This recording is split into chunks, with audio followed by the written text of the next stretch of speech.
Mas eu quero dizer para vocês, muito mais do que isso, há um movimento celestial. Há um movimento celestial sobre a casa de Deus. Há uma guerra, lembra? Há uma guerra nos lugares celestiais. Está lá em Efésios, no capítulo 6. Nossa luta não é contra carne e sangue, é contra principados e potestades. Tá vendo? A nossa luta não é contra carne e sangue, não é entre um ser humano e outro. O problema espiritual está escrito na Bíblia, isso é um versículo. É contra os dominadores deste mundo tenebroso, é contra as hostes espirituais da maldade que atuam nos lugares celestiais. Esse é o ensino de Efésios. Mas antes de Paulo dizer sobre esse ensino de Efésios, ele vai dizer no capítulo 1, versículo 20, que Cristo está sentado nos lugares celestiais. Mas também ele vai dizer, no capítulo 2, versículo 6, que ele nos fez assentar nos lugares celestiais.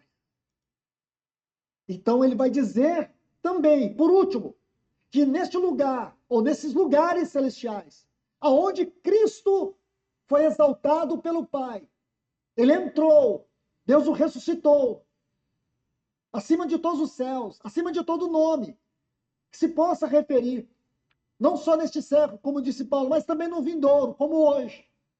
E o colocou sobre cabeça, sobre todas as coisas. É aí que ele diz.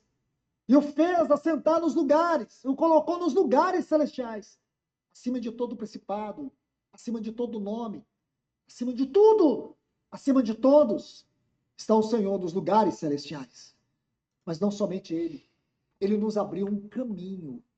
E a nossa peregrinação, meus irmãos, ela é salpicada pelo sangue eterno do Calvário.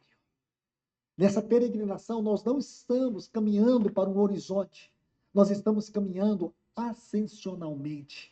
Nós estamos caminhando para o alto. Antes de nós sermos arrebatados em nossos corpos, o Senhor vai arrebatar o nosso interior. O Senhor vai arrebatar esse tabernáculo aqui. Ele vai arrebatar os nossos afetos, as nossas prioridades, o nosso tempo. Tudo isso ele vai arrebatar, ele vai ter um ganho dentro de nós. Então, meus amados irmãos e irmãs, observe, olhe para isso. Por isso que Satanás está atuando, está batalhando, está lutando. Esta é a verdadeira guerra. Esta é a verdadeira batalha.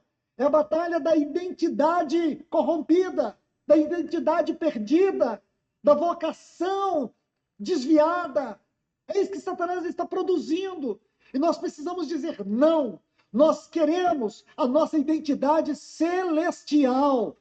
Nós queremos a nossa identidade celestial. Nós estamos em Cristo nos lugares celestiais. A eternidade já começou dentro de nós. Nós podemos entrar. Nós podemos entrar para o lugar santíssimo. Isso não é metáfora, irmãos. Isso não é figura de linguagem, irmãos. Isso é realidade espiritual. Nós podemos entrar nos lugares celestiais. Isso tem que ser realidade para nós. É realidade para você, irmão. É realidade para você, irmã. Isso faz sentido para você. Essa vida cristã faz sentido para você. Você lembra do Salmo de Asaf, Salmo 73? Quando ele começa a olhar a sua volta, ele vê os ímpios, ele vê as suas prosperidades, ele vê como eles pareciam ser fortes, atraentes, bonitos, felizes. E ele começou a olhar para si, e vendo o peso das suas lutas, das suas dores, ele começou a entrar num estado de alto flagelo emocional. Sua estima foi baixando. Ele começou a entrar num estado de autocomiseração. Mas aí, irmãos, ele diz: até que eu entrei no santuário do Senhor. É isso que falta para a igreja desses dias. Compreender o aspecto celeste da sua vida. Porque nós estamos vivendo no automático. A gente sabe o dia que tem o culto, a gente sabe o dia que tem a reunião, a gente sabe o que os irmãos pregam. E se a gente não gostar daquilo que os irmãos pregam, a gente nem vai na reunião, porque no YouTube tem pregadores melhores. Porque nós estamos atrás de ouvir pregadores e não de ouvir Deus. Nós queremos uma edificação virtual e não uma edificação real. Nós queremos crescer na base do isolamento. Isso não é crescimento. Essa forma de espiritualidade provocada pelo mundo digital não vem dos céus, vem do inferno, e muitos cristãos estão envolvidos nisso. Não percebem o poder danoso dessa espiritualidade derivada desse mundo digital. Meus irmãos e irmãs, hoje eu não preciso nem preparar a mensagem. Descobri uma coisa que tem me... Estou impressionado. IA. Acho que os irmãos acima de 50 anos, ninguém sabe o que eu falei. Não é línguas estranhas. Inteligência artificial. Meus irmãos, eu vou dizer para vocês, essa palavra que eu preparei para vocês, eu preparei uma no mundo paralelo. No mundo da inteligência artificial, o esboço dela ficou melhor. É de espantar. Só que não tem vida. Não teve lágrimas. Não teve oração. Eu mostrei algo para alguns irmãos, eles ficaram tão estupefatos, irmãos, que eu tive que pedir perdão para eles, o quanto eles ficaram com a consciência ferida. Eles nem sabiam que existia isso. IA. Eu vi muitos olhares aí um para o outro perguntando, o que é isso? Você está num mundo que você ainda nem conhece, mas ele já te conhece. Eu coloquei meu nome lá, ela me conhece. Ela me deu até os endereços aonde eu me encontro. E eu fui lá para ver se era eu. Era eu mesmo. Sério. É incrível, irmãos. Isso fascina. Ah, irmãos. Mas eu fiquei meditando sobre o Jardim do Éden. Então, quando você lê, irmãos, perdoe-me, eu não estou aqui esnobando. Queria que vocês tivessem compaixão de mim, eu não estou esnobando. Mas quando você lê os 3 primeiros capítulos de Gênesis, bem no texto original hebraico, então traz algumas ideias interessantes. Vou tentar traduzir isso para vocês. Então você vai ver que Deus, ele cria as árvores frutíferas. Deus criou árvores frutíferas. E de todas as árvores frutíferas, Deus também criou a árvore da vida. Essa árvore da vida, ela era uma metáfora rica daquilo que representava e deveria representar para Adão em termos de crescimento. Eu concordo plenamente com o que o Cláudio disse, que aquela experiência de Enoque deveria ser a experiência de Adão. Isso está lá no Monte da Transfiguração. Aquilo que aconteceu com Cristo no Monte da Transfiguração foi algo muito maior do que o que aconteceu com Enoque. Porque o nosso Senhor Jesus, ele foi aquele homem diante de Deus que teve a aprovação maior do que todos. Ele foi o único varão aprovado, mais do que Enoque. Como homem. Como homem. Ele foi aquele que, durante toda a sua vida, 33 anos da sua vida, ele conseguiu vencer o mundo, a carne e o diabo. Ele foi um homem aprovado. Lucas chega a dizer no capítulo 9, versículo 51, que chegou o tempo da sua ascensão. Ascensão. Eu digo, irmãos, com temor no meu coração. Ninguém precisa concordar comigo. Eu sei que a cruz não nasceu ali. A cruz não nasceu no seu coração ali. Nasceu muito antes. Mas eu quero dizer que, no que você lê de Lucas, dá a entender que ele poderia descer daquela cruz, daquele monte, e ir para a cruz do Gólgota. Ou ele poderia ascender. Mas é interessante que Lucas, no versículo seguinte, diz que ele demonstrava, aliás, no versículo 51, diz que ele demonstrava no seu semblante, a intrépida resolução de ir para Jerusalém. Dar a vida por nós. Ele deixou o seu trono por causa da cruz. Porque ele agora alcançou diante de Deus aquilo que Adão deveria alcançar, aquilo que Enoque experimentou, aquilo que Elias experimentou, aquilo que Moisés experimentou. Então Deus criou todas as árvores.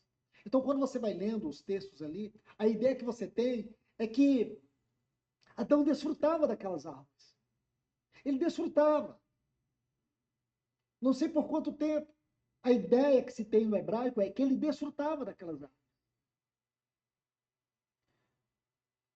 E não só isso, irmãos. Ele tinha algo maior e melhor do que aquelas árvores. Na viração do dia, Deus vinha encontrar-se com ele. Ah, irmãos. O texto que relata isso é muito curto, mas ele nos dá lugar à imaginação. Eu fico imaginando, e você também pode imaginar como você quiser. Então, na minha imaginação, eu fico pensando que Adão ficava em algum lugar, talvez sentado, esperando aquele momento em que a voz aparecia. Aquela voz que em alguns lugares aqui é chamado de nuvem, como no Salmo 99. Nuvem, aquela voz. Eu creio, irmãos, que nós não temos como aprofundar nisso.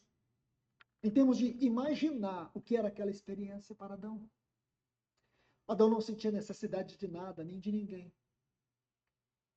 Mas um dia algo novo, uma novidade apareceu no jardim. Uma novidade interessante, irmãos. Uma outra voz. Algo apareceu no jardim. E trouxe uma novidade. Trouxe uma nova interpretação da palavra de Deus. Uma outra forma de ver a palavra de Deus. Tem algo a mais. Tem algo, era algo novo, irmãos. Por isso que nós precisamos ter medo de novidade. Por isso que nós temos que discernir novidades. Apareceu algo. E Eva vem. Eu penso que Eva veio encantada. Irmãos, é na minha imaginação, porque os textos são curtos. Então, sabe qual é a ideia que eu tenho? De Eva vindo com uma fruta, dizendo, Adão, tem algo a mais, algo que não nos foi falado. Algo que Deus, é como que ocultou de nós. E ele queria, ele quer. Talvez ele quisesse nos dar uma surpresa. O que é? Sabe aquela árvore? Tinha um segredo nela, tinha algo nela escondido. O quê? Nós podemos ser deuses por meio do conhecimento. Deus não disse isso para nós. Daí que aconteceu o que aconteceu. Nós devíamos, ou devemos, ser guiados pela mente de Cristo. Cristo é a árvore lá da vida. É da onde a gente come para ter a vida eterna. Isso é que Adão e Eva deviam fazer, comer da árvore da vida, que é Cristo. Mas eles comeram da árvore do bem e do mal. Eles poderiam ter comido da árvore do bem e do mal depois que tivessem comido da árvore da vida. Porque eles teriam a condução de Cristo para entender a árvore do bem e do mal. Mas não, eles desobedeceram a Deus, cortaram com Deus. O ser humano é terrível.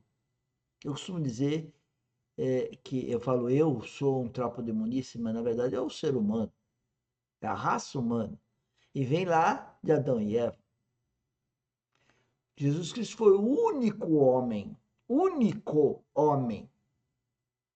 que foi puro. Por isso que ele nasceu do Espírito Santo. Por isso que ele viveu guiado pelo Espírito Santo do Pai. Então vamos entender um pouco o que está rolando aí, antes que a gente entre na... A gente não, continue na mão de Satanás. Porque é isso que acontece no mundo. O mundo anda na mão de Satanás. São poucos que conseguem ter essa entrada na vida espiritual, porque o mundo é muito encantador. Muito. E é o que eu digo. E para romper com o mundo, é só com o Espírito Santo. E aí precisa de muito amadurecimento. Não é fácil. Tem algo oculto aqui.